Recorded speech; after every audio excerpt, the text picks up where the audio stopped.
What's up y'all, Jmaculate here. In today's video, I'll be going over some tactics I use when slicing samples on the Dirtywave M8. Slicing samples on the M8 can be challenging, but I find it helpful to take one of two approaches depending on the sample type, rhythmic samples and melodic samples. Let's take a look. Let's start with rhythm samples, like a drum break. These are usually easier because you can look for the transients and set slices where you see them. So let's load up a drum break and open up the sample edit screen to get to the slice controls.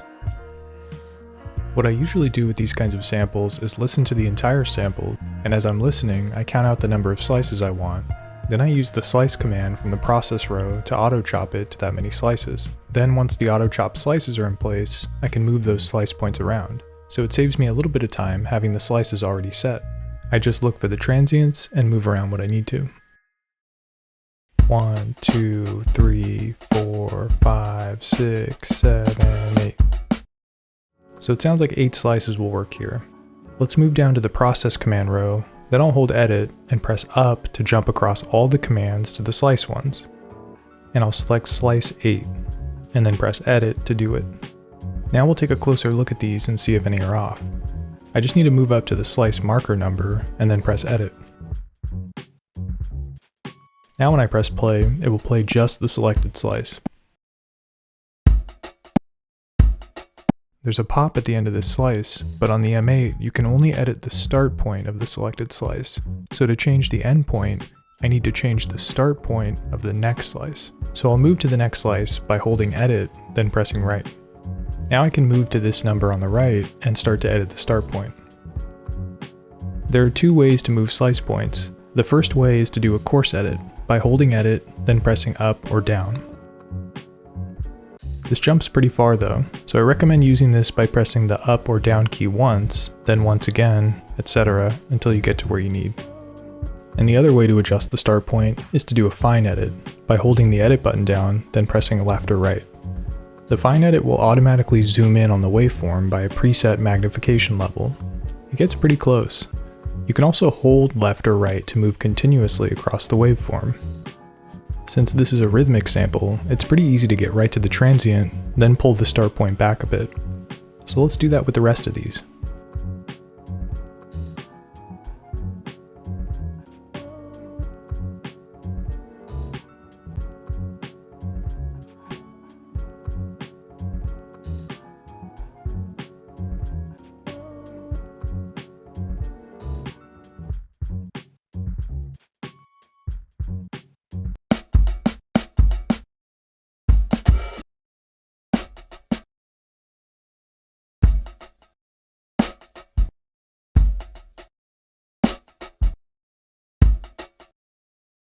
Alright, I'm pretty happy with this one, so I'll scroll down to overwrite and press edit to save these changes.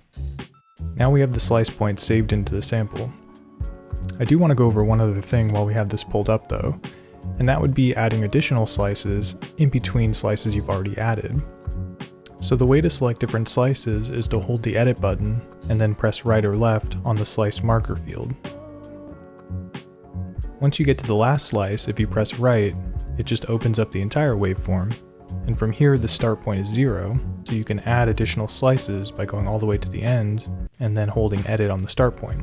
This will automatically put the slice in the correct order. You can see I'm all the way at slice 08, but when I adjust the start point, the slice number automatically changes to 01, which puts it in the correct order based on what slices are next to it. In addition to being able to add slices by moving to the last number, you can also do this from the first number. So right now I'm at slice 0, but if I move up to the next in-between spot, which would be this one here, it automatically put the slice as 03. And then you go back to 0 again, add another one,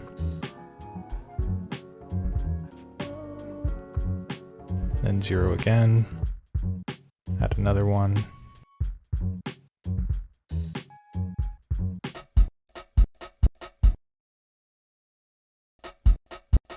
and then an easy way to get back to 0 once you get to the higher numbers like this is to hold edit and then press down.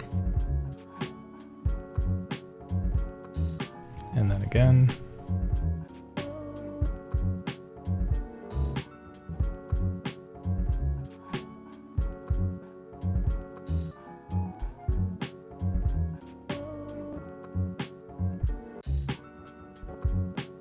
So that's how you can add slices in between markers you've already set. Let's work on a melodic sample next. These can be more challenging because the transients aren't always a clear indicator of where a chop should start. It's more about what sounds you're drawn to and isolating those with your chops. But watching the playhead move across the waveform is important. So let's load up a sample.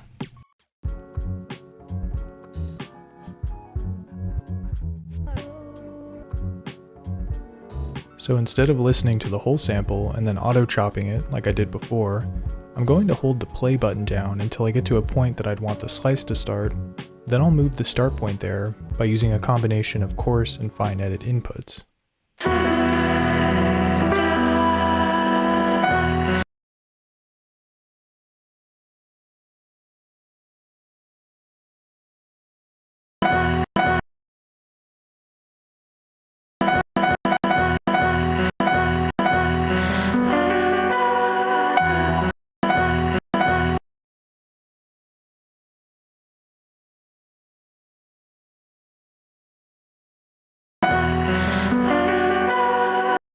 So now that I've got that set, when I hold play, the playback starts from this new slice. So just like before, I'll listen until I hear where I want the next slice to start, then I'll use the coarse and fine edits to dial it in.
Nice, so I'm just going to save and overwrite that before moving forward. And one other thing that I want to show here is a quick way to listen through all the slices to help you determine whether or not some of the slices require final adjustments. An easy way to do this is to navigate to the first slice, then hold edit, and alternate between pressing play and pressing right.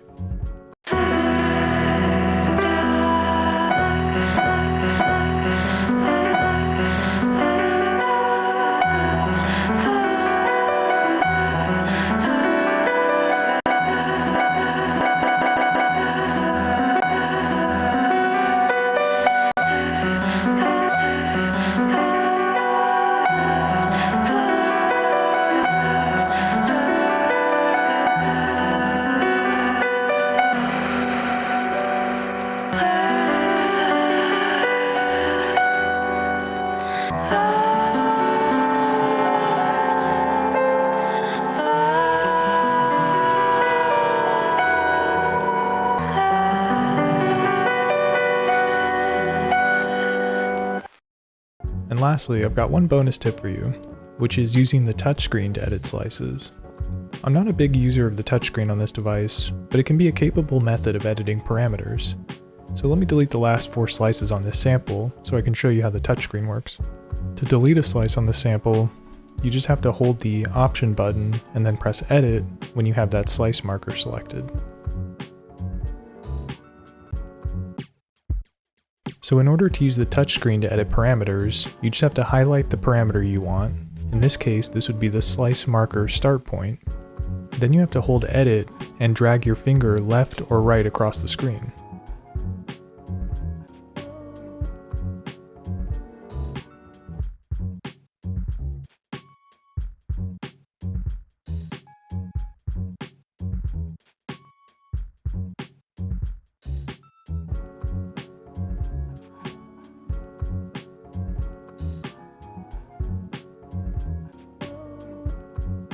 It's a quick way to move the marker around, but you get pretty similar results with using the coarse edit, and it really smudges up your screen on your M8 with your fingerprints. So if you're fine with that, have at it, but if not, just use the coarse edit. So that's generally how I approach sample slices on the M8. Really, there are 2 main limitations when it comes to slicing on this device. Number 1 is the lack of a variable zoom.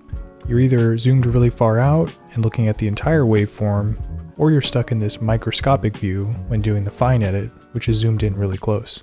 And number 2, the limitation of having to place slices back in sequence unless you have an external controller, which makes it hard to hear how chops can work with one another, or how chops from different parts of the sample sound together.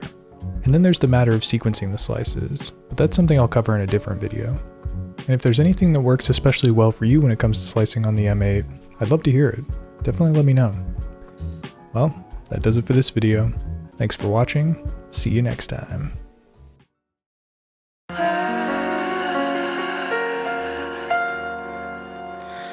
Oh